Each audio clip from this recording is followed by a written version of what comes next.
Hello dears, welcome back. പുതിയൊരു വീഡിയോയിലേക്ക് സ്വാഗതം. അപ്പോൾ ഇന്നൊരു സിമ്പിൾ ബ്രേക്ക്ഫാസ്റ്റും ഒത്തിരി പേർക്ക് അറിയാവുന്ന ഒരു ബ്രേക്ക്ഫാസ്റ്റാണ് കേട്ടോ. പക്ഷേ അതിനകത്ത് കുഞ്ഞു കുഞ്ഞ് ടിപ്സൊക്കെ ഇൻക്ലൂഡ് ചെയ്ത് കൂടുതൽ ടേസ്റ്റി ആക്കുന്ന കുറച്ച് കാര്യങ്ങൾ ചെയ്യുന്നുണ്ട്. അതിൻ്റെ കൂടെ ഒരു ചെറിയ ഫ്രിഡ്ജ് ക്ലീനിങ് ആൻഡ് ഓർഗനൈസേഷനുമാണ് കേട്ടോ. അപ്പോൾ എൻ്റെ കിച്ചൺ കുറച്ച് ദിവസമായിട്ട് ഞാനൊന്ന് റീഅറേഞ്ച് ചെയ്യണം എന്ന് വിചാരിക്കുന്നുണ്ടായിരുന്നു. കുറേ ദിവസം ഒരുപോലെ കണ്ടു കഴിയുമ്പോൾ നമുക്കൊരു മടുപ്പ് വരുമല്ലോ. അപ്പോൾ എല്ലാം ഒന്ന് റീഓർഗനൈസ് ചെയ്ത് വെക്കാമെന്ന് വിചാരിച്ചു. അപ്പോൾ അത് ഒറ്റ ദിവസം കൊണ്ട് ചെയ്യാൻ പറ്റത്തില്ല. അപ്പോൾ അതിൻ്റെ ഭാഗമായിട്ട് ആദ്യത്തെ കാര്യം ഫ്രിഡ്ജ് ഓർഗനൈസ് ചെയ്യുക എന്നുള്ളതാണ് കേട്ടോ. കാരണം കുറേ നാളായിട്ട് ഫ്രിഡ്ജ് അങ്ങനെ ഡീപ്പ് ക്ലീനിങ് ഒന്നും ചെയ്തിട്ടില്ല. അപ്പോൾ അതെല്ലാം ഒന്ന് ക്ലീൻ ചെയ്ത് അറേഞ്ച് ചെയ്ത് വെക്കണം. അപ്പോൾ എനിക്ക് സൗകര്യമായിട്ടുള്ള രീതിയിൽ, എനിക്ക് പ്രാക്ടിക്കലായിട്ട് തോന്നുന്ന രീതിയിലാണ് ഞാൻ ചെയ്തിരിക്കുന്നത്. പിന്നെ അതിന് വേണ്ടിയിട്ട് ആമസോണിൽ നിന്ന് 2-3 പ്രോഡക്റ്റ്സ് ഒക്കെ മേടിച്ചിട്ടുമുണ്ട്. അപ്പോൾ അതൊക്കെ ഒന്ന് കണ്ട് ഫ്രിഡ്ജ് എങ്ങനെയാണ് ഞാൻ ക്ലീൻ ചെയ്ത് അറേഞ്ച് ചെയ്ത് വെച്ചതെന്നുള്ളത് കണ്ടിട്ട് വരാം. അപ്പോൾ ആദ്യം നമുക്ക് ഫ്രിഡ്ജിനകത്ത് ഇപ്പോൾ ഇരിക്കുന്ന സാധനങ്ങളൊക്കെ അങ്ങ് മാറ്റണം. ഫ്രിഡ്ജ് ക്ലീൻ ചെയ്യാനായിട്ട് ശരിക്കും ഒരു മണിക്കൂർ മാറ്റി വെച്ചാൽ മതി കേട്ടോ. അതിനുള്ളിൽ നമുക്ക് നന്നായിട്ട് ക്ലീൻ ചെയ്ത് അടുക്കിയൊക്കെ വെക്കാൻ പറ്റും. പക്ഷെ ഞാനിതും ഒരു 2 ദിവസം എടുത്താണ് ചെയ്തത് കേട്ടോ. ഇടയ്ക്ക് കിച്ചണിൽ ബാക്കി വേറെ ജോലികളൊക്കെ ചെയ്യുന്നതിനിടയ്ക്ക് സമയം കിട്ടുമ്പം ഇതും കൂടി അങ്ങ് ചെയ്തതാണ്. ഓക്കെ, അപ്പോൾ അതേ എല്ലാ സാധനങ്ങളും മാറ്റി ഫ്രിഡ്ജെല്ലാം കാലിയായിട്ടുണ്ട്. അപ്പോൾ ഞാൻ ആമസോണിൽ നിന്ന് 2-3 പ്രോഡക്റ്റ്സ് വാങ്ങിച്ചിട്ടുണ്ട്. ഫ്രിഡ്ജ് ക്ലീൻ ചെയ്യാനും പിന്നെ ഒന്ന് അറേഞ്ച് ചെയ്ത് വെക്കാനും ഒക്കെ ആയിട്ട് കേട്ടോ. അപ്പോൾ ഇതൊരു എഗ് ട്രേ ആണ്. മുട്ട സാധാരണ ഞാൻ പുറത്താണ് വെക്കാറുള്ളത്. പക്ഷെ ഇപ്പം സമ്മറായി കഴിഞ്ഞപ്പോഴേ, നല്ല ചൂടായി കഴിഞ്ഞപ്പോൾ ചിലപ്പം മുട്ട 2-3 ദിവസമൊക്കെ പുറത്തിരിക്കുമ്പോൾ ചിലതൊക്കെ കേടാകാൻ തുടങ്ങി. അപ്പോൾ ഞാൻ വിചാരിച്ചു ഇനിയിപ്പോൾ ചൂടുകൊണ്ടാണെങ്കിലോ എന്ന് ഓർത്തിട്ടാണ് ഫ്രിഡ്ജിൽ വയ്ക്കാൻ വേണ്ടിയിട്ട് ഇതുപോലെ എഗ് ട്രേ വാങ്ങിച്ചു. അപ്പോൾ ഇതൊരു 12 എണ്ണത്തിൻ്റെ ഒരു ബോക്സാണ് കേട്ടോ. പിന്നെ വാങ്ങിയത് ഈ ക്ലീനിങ് സൊല്യൂഷനൊക്കെ നമ്മൾ സ്പ്രേ ചെയ്യാനായിട്ട് യൂസ് ചെയ്യുന്നൊരു സ്പ്രേയറാണ്. ഇത് ഒരു ചെറിയ സൈസിലുള്ളതാണ്. നമുക്ക് തന്നെ ക്ലീനിങ് സൊല്യൂഷൻ ഉണ്ടാക്കിയിട്ട് ഇതിനകത്ത് ഒഴിച്ച് സ്പ്രേ ചെയ്യാൻ പറ്റും. നല്ലൊരു ബോട്ടിലായിരുന്നു. പിന്നെ കുറച്ച് കണ്ടെയ്നേഴ്സ് വാങ്ങി നമുക്ക് സാധനങ്ങൾ ഇട്ട് വയ്ക്കാനായിട്ട്. ഞാൻ ഈ വാങ്ങിച്ചതിൽ ഏറ്റവും നല്ലൊരു പ്രോഡക്റ്റ് ആയിരുന്നു കേട്ടോ ഇത്. അധികം വിലയായില്ല. അപ്പം അതുകൊണ്ട് തന്നെ ഞാൻ പ്രതീക്ഷിച്ചേക്കാളും നല്ലതായിരുന്നു. നല്ല ക്വാളിറ്റി പ്രോഡക്റ്റ്. പ്ലാസ്റ്റിക് ആണ്, പക്ഷേ നല്ല കട്ടിയുള്ള ടൈപ്പ് പ്ലാസ്റ്റിക് ഉണ്ടല്ലോ, അതാണ് കേട്ടോ. അതായത് ചീപ്പ് ക്വാളിറ്റി അല്ല. കാണാനായാലും അതിൻ്റെ ഒരു ഷേപ്പും ഒക്കെ വളരെ നല്ലതായിരുന്നു. ഞാൻ വാങ്ങുന്ന സമയത്ത് ഇതിനൊരു 300 രൂപയ്ക്ക് അകത്തേ ആയിട്ടുണ്ടായിരുന്നുള്ളൂ കേട്ടോ. അപ്പോൾ അതുകൊണ്ട് തന്നെ ഞാൻ ഇത്രയും നല്ല ക്വാളിറ്റി ആയിരിക്കുമെന്ന് പ്രതീക്ഷിച്ചില്ല.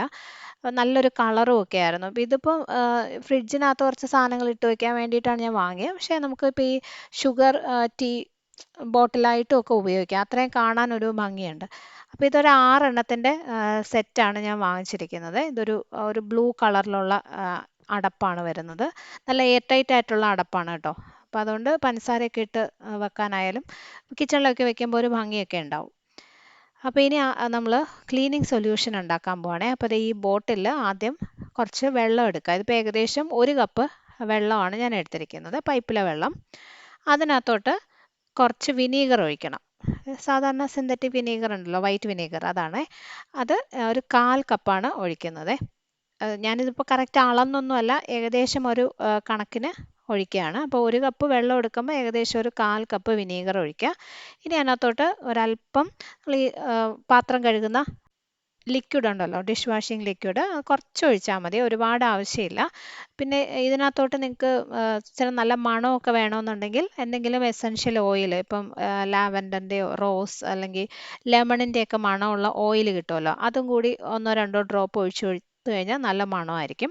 ഈ ഒരു സൊല്യൂഷൻ വളരെ നല്ലതാണ് കേട്ടോ. നന്നായിട്ട് ക്ലീൻ ആവും. അപ്പോൾ ഇത് കിച്ചൺ കൗണ്ടർ ടോപ്പ് അതുപോലെ സ്റ്റൗ ടോപ്പൊക്കെ ക്ലീൻ ചെയ്യാനായിട്ട് നമുക്ക് ഉപയോഗിക്കാം. ഗ്ലാസ് ഒക്കെ നല്ലപോലെ ക്ലീൻ ആയിട്ട് കിട്ടും. അപ്പോൾ അതെ, ഫ്രിഡ്ജിനകത്തുള്ള ട്രേ എല്ലാം ഞാൻ മാറ്റി അതിനകത്തോട്ട് ഈ ഒരു സ്പ്രേയർ ലിക്വിഡ് സ്പ്രേ ചെയ്തിട്ട് നല്ല പോലെ തുടച്ച് വൃത്തിയാക്കി എടുക്കാം. നമുക്ക് മാർക്കറ്റിൽ ഇതുപോലെ ക്ലീനിങ് സൊല്യൂഷനൊക്കെ വാങ്ങിക്കാൻ കിട്ടുമെങ്കിലും അതിനകത്ത് എന്തൊക്കെയാണ് ചേർത്തിട്ടുള്ളതെന്നൊന്നും നമുക്ക് അറിയില്ലല്ലോ. ഇതിനകത്തിപ്പം വെള്ളം പിന്നെ കുറച്ച് വിനീഗറും വളരെ കുറച്ച് മാത്രമേ നമ്മൾ ലിക്വിഡ് ഒഴിച്ചിട്ടുള്ളൂ, ഡിഷ് വാഷിംഗ് ലിക്വിഡ് ഒഴിച്ചിട്ടുള്ളൂ. അപ്പോൾ ഇത് ഉണ്ടാക്കി കഴിഞ്ഞാൽ നമുക്ക് വളരെ എളുപ്പമാണ്, അധികം ചിലവ് ഉള്ള കാര്യമല്ല. പിന്നെ ഈ പറഞ്ഞ പോലെ ഗ്ലാസ് ഒക്കെ നല്ല ക്ലീൻ ആയിട്ട് കിട്ടും, നല്ല തിളങ്ങി കിട്ടും കേട്ടോ. അപ്പോൾ ഞാൻ ഫ്രിഡ്ജിനകം ക്ലീൻ ചെയ്തിട്ട് പിന്നെ അതിനകത്തുള്ള ട്രേകളെല്ലാം ഇതുപോലെ നല്ലപോലെ ക്ലീൻ ചെയ്തെടുക്കുകയാണ്. കണ്ടോ, ദാ ഇതുപോലെ ആയിട്ട് കിട്ടും. അപ്പോൾ ഫ്രിഡ്ജ് ഫുള്ള് നല്ല പോലെ തുടച്ച് ക്ലീൻ ചെയ്ത് എടുത്തിട്ടുണ്ട്. ആ ട്രേകളെല്ലാം അടുക്കി വെച്ചു. കണ്ടോ, ഇപ്പം നമ്മൾ ആദ്യം സാധനങ്ങളൊക്കെ മാറ്റിയിട്ട് ഉള്ളതും ഇതും തമ്മിലുള്ള വ്യത്യാസം കണ്ടില്ലേ? നല്ല തിളങ്ങി കിടക്കുകയാണ് കേട്ടോ, ക്ലീൻ ആയിട്ട് ഇരിപ്പുണ്ട്. പിന്നെ ഞാൻ എൻ്റെ ഫ്രിഡ്ജിൻ്റെ പോർഷൻ മാത്രമേ ഇന്ന് ക്ലീൻ ആക്കുന്നുള്ളൂ കേട്ടോ. ഫ്രീസർ ഇതേ കാലിയാണ്. അത് ഞാൻ 2 ദിവസം മുന്നേ തന്നെ ഒന്ന് ക്ലീൻ ചെയ്തിട്ടുണ്ടായിരുന്നു. വിഷു കഴിഞ്ഞതിന് ശേഷം പിന്നെ അങ്ങനെ ഒത്തിരി മീനും ചിക്കനും ഒന്നും വാങ്ങിയിട്ടില്ല. അപ്പോൾ ഫ്രീസറിൽ ഞാൻ വേറെ ഒരുപാട് സാധനങ്ങളൊന്നും വെക്കാറില്ല. മീനും ചിക്കനും പിന്നെ ഈ ഗ്രീൻ പീസ് പോലെയുള്ളതൊക്കെ ഫ്രോസൺ ഒക്കെ വല്ലപ്പോഴും വാങ്ങിക്കുന്നെങ്കിലേ ഉള്ളൂ. അപ്പോൾ അതുകൊണ്ട് അത് ഫുള്ള് കാലിയാണ് ഇപ്പോൾ. ഓക്കെ, അപ്പോൾ ഇനി നമുക്ക് ഓരോരോ സാധനങ്ങളായിട്ട് അടുക്കി വെച്ച് തുടങ്ങാം. നേരത്തെ വാങ്ങിച്ച കണ്ടെയ്നേഴ്സ് എല്ലാം ഞാൻ നല്ലപോലെ കഴുകി ഒന്ന് തുടച്ച് ഡ്രൈ ആക്കി എടുത്തിരിക്കുക കേട്ടോ.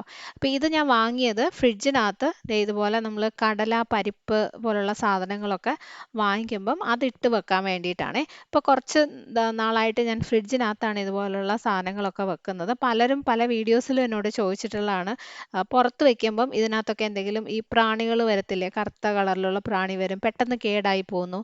അപ്പോൾ എന്താണ് ചെയ്യേണ്ടതെന്ന്. അപ്പോൾ ഒത്തിരി സൊല്യൂഷൻസ് ഉണ്ട്.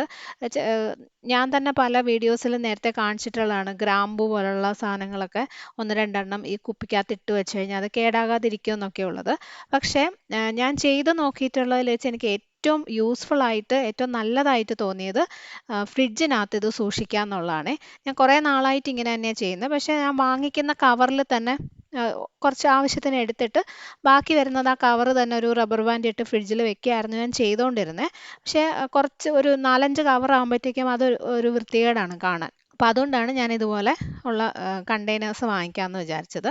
ഇതിപ്പോൾ ഇങ്ങനെ ട്രാൻസ്പെറൻ്റ് ആയതുകൊണ്ട് നമുക്ക് പെട്ടെന്ന് എടുക്കാനും കാണാനും ഒക്കെ നല്ലതാണല്ലോ. നല്ല വൃത്തിയായിട്ട് ഇത് ഇതുപോലെ ഇരിക്കുകയും ചെയ്യും. ഓക്കെ, അപ്പോൾ അതെല്ലാം ഫ്രിഡ്ജിൽ വെച്ചു. പിന്നെ എനിക്ക് ഈ ഫ്രിഡ്ജിനകത്തും അതുപോലെ ഫ്രീസറിലും ഒക്കെ ആയിട്ട് ഇതുപോലെ കുറച്ച് ട്രേകളുണ്ട്. അപ്പോൾ അതിനകത്താണ് ഞാൻ ബാക്കി സാധനങ്ങളൊക്കെ അറേഞ്ച് ചെയ്ത് വെക്കുന്നത്. അപ്പോൾ ഇതിനകത്ത് തൈര്, ചീസ്, അതുപോലെ ബട്ടർ പോലുള്ള സാധനങ്ങളെല്ലാം കൂടി ഒരു ട്രേയിൽ വെക്കും. അപ്പോൾ പെട്ടെന്ന് നമുക്ക് എടുക്കാനുള്ള എളുപ്പത്തിനാണ് കേട്ടോ. ഇതൊക്കെ ഓരോരുത്തരുടെ സൗകര്യം പോലെ വെച്ചാൽ മതി. ഇതിനൊന്നും അങ്ങനെ ഇന്ന സാധനം ഇന്ന ട്രേയിൽ വെക്കണം എന്നൊന്നുമില്ല. അടുത്തത് നമ്മുടെ എഗ് ട്രേയിലോട്ട് എടുത്ത് വയ്ക്കാം. ഇപ്പോൾ ഒരു 12 എണ്ണത്തിൻ്റെ ബോക്സാണ് ഞാൻ വാങ്ങിച്ചത്. ഇതുപോലെ 2 ലെയറായിട്ടുള്ള 24 മുട്ട വയ്ക്കാനുള്ള ബോക്സൊക്കെ ഉണ്ട് കേട്ടോ. ഇതും എനിക്ക് ഇഷ്ടപ്പെട്ടു, നല്ല ഒതുങ്ങിയിരിക്കുന്നുണ്ട്. അപ്പോൾ ഈ പരിപ്പ്, കടല, ചെറുപയർ, ഗ്രീൻ പീസ് ഒക്കെയാണ് ഞാൻ ഇട്ട് വെച്ചിട്ടുണ്ടായിരുന്നത്. അതിൻ്റെ കൂടെ തന്നെ മൈദയും കൂടി ഒരു ബോക്സിൽ ഇട്ടിട്ടുണ്ട് കേട്ടോ. മൈദയും ഇതുപോലെ തന്നെയാണ്, കുറച്ച് ദിവസം വെളിയിലിരുന്ന് കഴിയുമ്പോൾ അതിനകത്ത് ഇങ്ങനെ ഒരു പ്രാണി വരാൻ തുടങ്ങും. അപ്പോൾ അതുകൊണ്ട് മൈദയും ഞാൻ എപ്പോഴും ഫ്രിഡ്ജിലാണ് വെക്കാറുള്ളത്. ഇനിയാണ് എനിക്ക് ഏറ്റവും ഉപയോഗമുള്ള അല്ലെങ്കിൽ എനിക്ക് ഏറ്റവും അത്യാവശ്യമായിട്ടുള്ള കുറച്ച് കാര്യങ്ങളാണ് കേട്ടോ. ആദ്യത്തെ പച്ചക്കറി അരിഞ്ഞത്. ഇതെപ്പോഴും എനിക്ക് എൻ്റെ ഫ്രിഡ്ജിൽ ഒരു 2 പച്ചക്കറി അരിഞ്ഞത് സ്റ്റോക്ക് ഉണ്ടാവും. അത് എനിക്കിവിടെ ഹെൽപ്പ് ചെയ്യാൻ വരുന്ന ചേച്ചി അരിഞ്ഞ് റെഡിയാക്കി വെച്ചിട്ടുണ്ടാവും കേട്ടോ. ഓക്കെ, ഇനി ബാക്കി ഇതേ കാറ്റഗറിയിൽ തന്നെ എനിക്ക് അത്യാവശ്യം വേണ്ട സാധനങ്ങൾ ആണ് ഇഡ്ഡലി മാവ്, അപ്പം മാവ്. ഇതുണ്ടെങ്കിലേ ഒരാഴ്ചത്തേക്കുള്ള കാര്യങ്ങൾ മുമ്പോട്ട് പോവുള്ളൂ. കാരണം ബ്രേക്ക്ഫാസ്റ്റ് ഒക്കെ രാവിലെ എന്തുണ്ടാക്കണം എന്നുള്ള കൺഫ്യൂഷൻ ഒന്നും ഇല്ല. അപ്പോൾ അത് രണ്ടും ഞാൻ എപ്പോഴും റെഡിയാക്കി വെച്ചിട്ടുണ്ടാവും. ഇത് എൻ്റെ ഒരു പഴയ ഞാൻ നേരത്തെ ഉപയോഗിച്ചുകൊണ്ടിരുന്ന ഈ ഷുഗർ ബോട്ട് ക്യാനാണ്. അപ്പോൾ അതിനകത്ത് ഉറുമ്പ് കയറാൻ തുടങ്ങിയപ്പം ഇപ്പം ഞാൻ ഇതുപോലെ സാധനങ്ങൾ ഇട്ട് വയ്ക്കാനായിട്ട് ഉപയോഗിക്കുന്നു. പിന്നെ തേങ്ങ ചിരകിയത്. ഓക്കെ, ഒരു 2 തേങ്ങ ചിരകി ഇതുപോലെ ബോക്സിലിട്ട് വെക്കും. അതിപ്പോൾ എനിക്ക് 2 തേങ്ങ ഉണ്ടെങ്കിൽ ഒരു 4-5 ദിവസത്തേക്കൊക്കെ യൂസ് ചെയ്യാം കേട്ടോ. അപ്പോൾ ഇതെല്ലാം ഞാൻ ഒരുമിച്ചാണ് വെക്കുന്നത് കേട്ടോ. പച്ചക്കറി, തേങ്ങ, അപ്പം, ദോശ ബാറ്റർ. കാരണം രാവിലെ എഴുന്നേറ്റ് വന്നാൽ എനിക്ക് അത്യാവശ്യമായിട്ട് വേണ്ട സാധനങ്ങൾ ഇതാണ്. ഇത്രയും റെഡി ആണെങ്കിൽ ഒരു 1-1.5 മണിക്കൂർ കൊണ്ട് ബ്രേക്ക്ഫാസ്റ്റും ലഞ്ചും എല്ലാം എനിക്ക് ചെയ്ത് തീർക്കാൻ പറ്റും. അപ്പോൾ അതെല്ലാം ഒരുമിച്ച് വെച്ച് കഴിഞ്ഞാൽ എളുപ്പമാണ്. അപ്പോൾ ഇനി അടുത്തത് പച്ചമുളകും പച്ചക്കറി, അതുപോലെ കറിവേപ്പില, മല്ലിയില, പുതിനയില ഉണ്ടെങ്കിൽ അതൊക്കെയാണ് കേട്ടോ. അപ്പോൾ അതെല്ലാം ഇതുപോലെ ബോക്സിലാക്കി ഒരു ടിഷ്യൂ പേപ്പറൊക്കെ വെച്ച് കഴിഞ്ഞാൽ ഒത്തിരി ദിവസം ഒക്കെ ഒരാഴ്ചയൊക്കെ ഇതുപോലെ തന്നെ ഇരിക്കും. ഒരാഴ്ച കൂടുതലിരിക്കും. ഞാൻ സാധാരണ ഒരാഴ്ചത്തേക്കുള്ള സാധനങ്ങളാണ് അങ്ങനെ വാങ്ങിക്കാറുള്ളത്.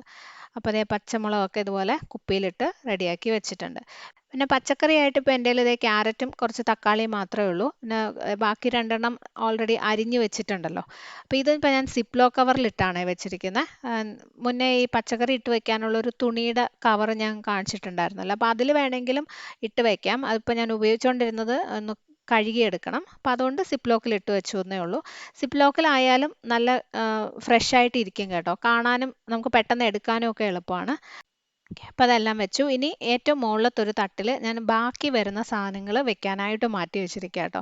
കാരണം എപ്പോഴും ചോറും കറിയൊക്കെ നമ്മൾ ഉണ്ടാക്കി കഴിഞ്ഞാൽ കുറച്ചൊക്കെ ബാക്കി വരുമല്ലോ. അതും വെക്കാൻ വേണ്ടി മാത്രമുള്ള തട്ടായിട്ടാണ് ഞാൻ അത് എടുത്തിരിക്കുന്നത്.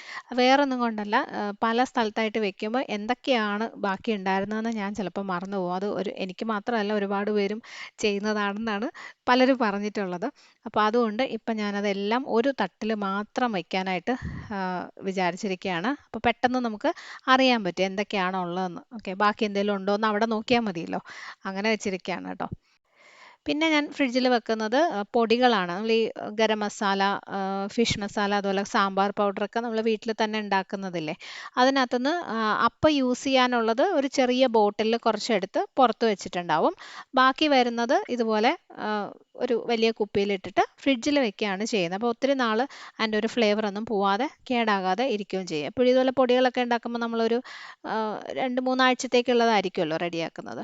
അപ്പോൾ ഗരം മസാലയുണ്ട്, സാമ്പാർ പൗഡറുണ്ട്, പിന്നെ ഇത് കുറച്ച് ബ്രെഡ് ക്രംസ് ആണ്. ബ്രെഡ് ഒന്ന് ടോസ്റ്റ് ചെയ്തിട്ട് പൊടിച്ചെടുത്തത്. കട്ട്ലറ്റോ അല്ലെങ്കിൽ എന്തെങ്കിലും സ്നാക്കൊക്കെ ഉണ്ടാക്കുമ്പോൾ പെട്ടെന്ന് യൂസ് ചെയ്യാം. ഫ്രിഡ്ജിൽ വെച്ചാൽ ഒത്തിരി നാളത് അങ്ങനെ തന്നെ ഇരിക്കും. പിന്നെ അതുപോലെ ഞാൻ കോഫി പൗഡറും ഫ്രിഡ്ജിലാണ് വെക്കുന്നത്. ഫ്രിഡ്ജിൽ വെക്കുമ്പോൾ പൗഡർ ഒത്തിരി കട്ട പിടിക്കത്തില്ല. നമ്മൾ ഒരുപാട് ദിവസം ഉപയോഗിക്കാതിരുന്നു കഴിഞ്ഞാൽ കോഫി പൗഡർ ചിലപ്പം കട്ട പിടിക്കാനുള്ള ചാൻസ് ഉണ്ട് പുറത്ത് വെച്ചാൽ. അപ്പോൾ അത് ഫ്രിഡ്ജിലാണെങ്കിൽ അങ്ങനെ തന്നെ ഇരിക്കും. പിന്നെ സോസുകൾ, ഇപ്പോൾ ടൊമാറ്റോ സോസാണുള്ളത്, ഒരു വാനില എസൻസ് ഉണ്ട്, ഒരു റോസ് എസൻസും ഉണ്ട്. നേരത്തെ ബേക്കിംഗ് ഒക്കെ സ്ഥിരം ചെയ്തുകൊണ്ടിരുന്നപ്പം ഒത്തിരി സാധനങ്ങളുണ്ടായിരുന്നു ഇതുപോലെ. ഇപ്പം അധികമൊന്നുമില്ല, ഇത്രേ ഉള്ളൂ. അപ്പോൾ അതെല്ലാം ഒരു ട്രേയിൽ വെച്ചിട്ടുണ്ട്. പിന്നെ അടുത്തൊരു ചെറിയ ട്രേയിൽ ഈ കോക്കനട്ട് മിൽക്ക് പൗഡർ, കോൺഫ്ലോർ, നമ്മുടെ കൊക്കോ പൗഡർ ഉണ്ടല്ലോ, ബേക്കിങ്ങിന് യൂസ് ചെയ്യുന്ന കൊക്കോ പൗഡർ, അങ്ങനെയുള്ള സാധനങ്ങളൊക്കെ വെച്ചിട്ടുണ്ട്. ബേക്കിംഗ് പൗഡർ, ബേക്കിംഗ് സോഡ, ഇതെല്ലാം ഞാൻ സാധാരണ ഫ്രിഡ്ജിലാണ് വെക്കുന്നത്. പിന്നെ ഇത് 2 ചിക്കൻ ക്യൂബാണ് കേട്ടോ. ഇടയ്ക്ക് എപ്പോഴും മന്തി ഉണ്ടാക്കണമെന്ന് പ്ലാൻ ചെയ്തപ്പോൾ വാങ്ങിച്ചതായിരുന്നു, പക്ഷേ ഇതുവരെ ഉപയോഗിച്ചില്ല. അപ്പോൾ അതെല്ലാം ഒരു ട്രേയിൽ വെച്ചിട്ടുണ്ട്. ഇതെല്ലാം ഈ ഫ്രിഡ്ജിൻ്റെ കൂടെ തന്നെ ഉണ്ടായിരുന്ന ട്രേ ആണ്. ഒക്കെ നമുക്ക് ഇതുപോലത്തെ ട്രേകൾ ആമസോണിൽ വാങ്ങിക്കാനും കിട്ടും. അധികം വിലയൊന്നുമില്ല, ഒരു സെറ്റായിട്ടൊക്കെ കിട്ടും. അപ്പോൾ അങ്ങനത്തതൊക്കെ യൂസ് ചെയ്യാം. പിന്നെ ബ്രെഡോ ബണ്ണോ ഒക്കെ ബാക്കിയുണ്ടെങ്കിൽ സിപ്ലോ കവറിലിട്ട് അടച്ച് വെച്ച് കഴിഞ്ഞാൽ ഫ്രഷ് ആയിട്ടിരിക്കും കേട്ടോ. അപ്പോൾ ഡോറിൽ ഏറ്റവും മുകളിലായിട്ട് ഡയറി കോർണറിൽ പാല് വെച്ചിട്ടുണ്ട്. പിന്നെ 2 തട്ടിൽ ഇപ്പം നമ്മൾ ട്രേയിൽ വെച്ച സാധനങ്ങളും. താഴത്തെ തട്ടിൽ ഇപ്പോൾ തൽക്കാലം ഒന്നും വെച്ചിട്ടില്ല. ഇവിടെ സാധാരണ ജ്യൂസ് എന്തെങ്കിലുമൊക്കെ വാങ്ങിക്കുകയാണെങ്കിൽ വെക്കും. പിന്നെ തണുത്ത വെള്ളം നമ്മളങ്ങനെ ഫ്രിഡ്ജിൽ വെക്കാറില്ല. അപ്പോൾ ദേ എൻ്റെ ഫ്രിഡ്ജെല്ലാം ക്ലീനായി അറേഞ്ച് ചെയ്ത് കഴിഞ്ഞു. ഞാൻ ആദ്യം പറഞ്ഞ പോലെ ഇത് ഇങ്ങനെ തന്നെ ഒന്നുമില്ല കേട്ടോ. നമ്മുടെ ഇഷ്ടം പോലെ നമ്മുടെ സൗകര്യത്തിനനുസരിച്ച് ചെയ്യാമെന്നുള്ളതാണ്. ഇപ്പോൾ ഈ ബാക്കി കിടക്കുന്ന സ്ഥലമില്ലേ, ഈ കുപ്പികളിൽ ഇട്ട് വെച്ചിരിക്കുന്നിടത്തൊക്കെ വേറെ കൂടുതലിപ്പം വൻപയറോ അങ്ങനെയുള്ള വേറെ എന്തെങ്കിലും സാധനങ്ങൾ വാങ്ങിക്കുമ്പം ഞാൻ ഇതുപോലെ കണ്ടെയ്നേഴ്സിലാക്കി ഫ്രിഡ്ജിൽ വെക്കാനാണ് പ്ലാൻ ചെയ്യുന്നത്. അതുപോലെ തന്നെ ഇവിടെ ചിലപ്പം വെളുത്തുള്ളി വൃത്തിയാക്കിയത്, ഇഞ്ചി വെളുത്തുള്ളി പേസ്റ്റ്, അങ്ങനെയുള്ള സാധനങ്ങളൊക്കെ വരുമ്പോൾ ഇതിനകത്തേക്ക് തന്നെ വെക്കും. പക്ഷേ ഏറ്റവും താഴത്തെ തട്ടിൽ ഞാൻ വേറെ ഒന്നും വെക്കാൻ പ്ലാൻ ചെയ്യുന്നില്ല. കാരണം അതാകുമ്പോൾ എനിക്ക് എളുപ്പമുണ്ട്, പെട്ടെന്ന് സാധനങ്ങൾ എടുക്കാനും എവിടെയാണ് ഇരിക്കുന്നതിനെ കുറിച്ചൊരു ഐഡിയ ഉണ്ടാവും. അപ്പോൾ രാവിലെയൊക്കെ പെട്ടെന്ന് നമുക്ക് ജോലികൾ ചെയ്ത് തീർക്കാൻ അതാണ് എളുപ്പം. അപ്പം അതുകൊണ്ടാണ് അതെല്ലാം ഇപ്പം മാവ്, തേങ്ങ ചിരകിയത്, പച്ചക്കറി അരിഞ്ഞത്, ഇതെല്ലാം ഒരു സെക്ഷനിലായിട്ട് വെച്ചിരിക്കുന്നത്. പിന്നെ ഏറ്റവും മുകളിൽ ആദ്യം പറഞ്ഞ പോലെ ഈ ബാക്കി വന്നിട്ടുള്ള സാധനങ്ങൾ, ചോറോ കറിയൊക്കെ ഉണ്ടെങ്കിൽ അതും നമുക്ക് പെട്ടെന്ന് അറിയണം എന്തൊക്കെയാണോ ഉള്ളതെന്ന്. അപ്പം അതിനനുസരിച്ച് എല്ലാം ക്ലീൻ ചെയ്ത് കഴിഞ്ഞു. അപ്പോൾ ഇനി നമുക്കൊരു ഈസി ബ്രേക്ക്ഫാസ്റ്റ് ഉണ്ടാക്കിയാലോ. ഇതുപോലെ വേറെ എന്തെങ്കിലും തിരക്കുകളുള്ള ദിവസങ്ങളിലൊക്കെ പെട്ടെന്ന് റെഡിയാക്കാൻ പറ്റുന്നതാണ്. ഞാൻ ആദ്യം പറഞ്ഞ പോലെ ഒരുപാട് പേരും ട്രൈ ഉണ്ടാക്കുന്ന ബ്രേക്ക്ഫാസ്റ്റ് തന്നെയാണ്. ഏത്തപ്പഴം പുട്ടാണ് ചെയ്യാൻ പോകുന്നത് കേട്ടോ. അപ്പോൾ പക്ഷേ അതിനകത്ത് 1-2 ചെറിയ ചെറിയ ടിപ്സൊക്കെ ഇൻക്ലൂഡ് ചെയ്ത് കഴിഞ്ഞാൽ, കുറച്ച് കാര്യങ്ങളും കൂടിയൊക്കെ ചേർത്ത് കഴിഞ്ഞാൽ കൂടുതൽ ടേസ്റ്റി ആയിട്ടിത് റെഡിയാക്കി എടുക്കാൻ പറ്റും. അപ്പോൾ അത് ഒരു 2 മീഡിയം സൈസിലുള്ള ഏത്തപ്പഴം എടുത്തിട്ടുണ്ട്. അതിനെ ഇതുപോലെ ചെറിയ കഷ്ണങ്ങളായിട്ടൊന്ന് കട്ട് ചെയ്ത് ഇടുകയാണ്. ഇതിനൊരു കറക്റ്റ് അളവൊന്നുമില്ല കേട്ടോ, നിങ്ങളുടെ ഇഷ്ടം പോലെ എടുക്കാം. ഇതിനകത്തോട്ട് ഇനി ഒരല്പം ഉപ്പ് ചേർത്ത് കൊടുക്കുക. ഒരുപാട് വേണ്ട. ദേ ഇതുപോലെ ഒരു 1/4 ടീസ്പൂൺ മുതൽ 1/2 ടീസ്പൂൺ അളവിൽ അത്രയും ഉപ്പ് മാത്രം ചേർത്താൽ മതി. പഴം നല്ല പഴുത്ത നല്ല മധുരമുള്ളത് എടുക്കുന്നതാണ് എപ്പോഴും നല്ലത് കേട്ടോ. അപ്പോൾ അതിനകത്തേക്ക് ഈ ഒരു ചെറിയ ഉപ്പ് രസവും കൂടി ആകുമ്പോൾ നല്ല ടേസ്റ്റാണ്. ഇനി ഇതിനകത്ത് 1 ടീസ്പൂൺ നെയ്യും കൂടി ഒഴിച്ചു കൊടുക്കുക. നെയ്യ് ഇച്ചിരി കൂടുതൽ വേണമെങ്കിലും ചേർക്കാം. അതിൻ്റെ ഒരു ടേസ്റ്റ് നിങ്ങൾക്ക് ഇഷ്ടമാണെങ്കിൽ അതിനനുസരിച്ച് എടുക്കാം. നല്ല പോലെ ഒന്ന് മിക്സ് ചെയ്ത് മാറ്റി വയ്ക്കാം. ഞാൻ പറഞ്ഞ പോലെ പഴം എത്ര എടുക്കുന്നതിനനുസരിച്ച് ഉപ്പിൻ്റെയും നെയ്യുടെയൊക്കെ അളവ് കൂട്ടിയാൽ മതി. കറക്റ്റ് ഒരു മെഷർമെൻ്റ് ഒന്നും ഇല്ല ഒന്നിനും.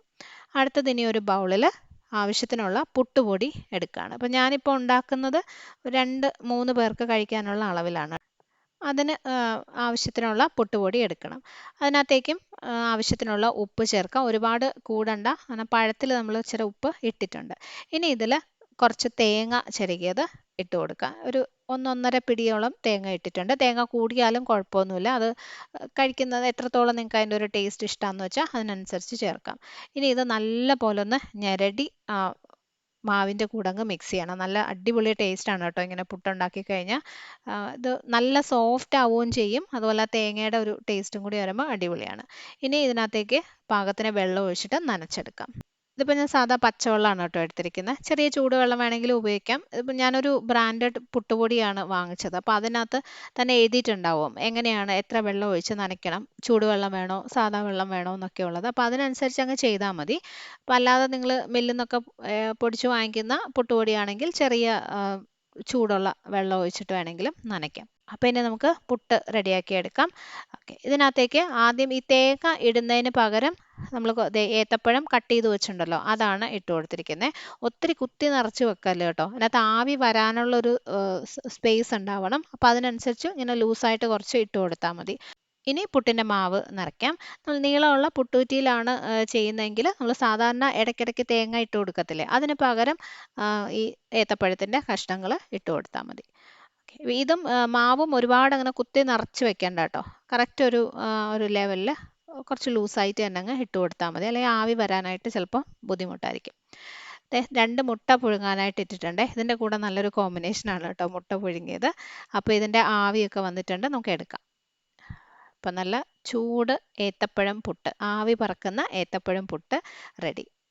ഒത്തിരി പേര് ഉണ്ടാക്കുന്നത് തന്നെയാണ്. പക്ഷെ എന്നാലും ഇതുപോലെ നെയ്യും ഇച്ചിരി ഉപ്പും ഒക്കെ ചേർത്ത് ഉണ്ടാക്കിയിട്ടില്ലെങ്കിൽ ട്രൈ ചെയ്ത് നോക്കണം. അടിപൊളി ടേസ്റ്റാണ്. നല്ല സൂപ്പർ സോഫ്റ്റ് ആയിട്ടുള്ള പുട്ടാണ്. ഇതിൻ്റെ കൂടെ ശരിക്കും കറിയൊന്നും ആവശ്യമില്ല. പക്ഷേ എനിക്ക് ഒരു മുട്ട പുഴുങ്ങിയത് നല്ലൊരു കോമ്പിനേഷനായിട്ട് തോന്നിയിട്ടുണ്ട്. അപ്പോൾ അതുകൊണ്ടൊരു മുട്ടയും കൂടി വെച്ചിട്ടുണ്ട് കേട്ടോ. അപ്പോൾ ഇതാണ് ഇന്നത്തെ ബ്രേക്ക്ഫാസ്റ്റ്. കുട്ടികൾക്കൊക്കെ കൊടുക്കാനും അടിപൊളിയാണ്. നിങ്ങൾ ട്രൈ ചെയ്ത് നോക്കണം, എന്നിട്ട് അഭിപ്രായം അറിയിക്കണേ. അപ്പോൾ ഈ ഒരു സിമ്പിൾ ബ്രേക്ക്ഫാസ്റ്റും പിന്നെ എൻ്റെ ഫ്രിഡ്ജ് ക്ലീനിങ്ങും ഒക്കെ നിങ്ങൾക്ക് ഇഷ്ടപ്പെട്ടിട്ടുണ്ടെങ്കിൽ അഭിപ്രായം അറിയിക്കണം. കമൻസ് ആയിട്ടൊക്കെ എഴുതാൻ മറക്കരുത്. അടുത്തൊരു നല്ല വീഡിയോയിൽ നമുക്ക് വീണ്ടും കാണാം. Bye friends, thank you for watching.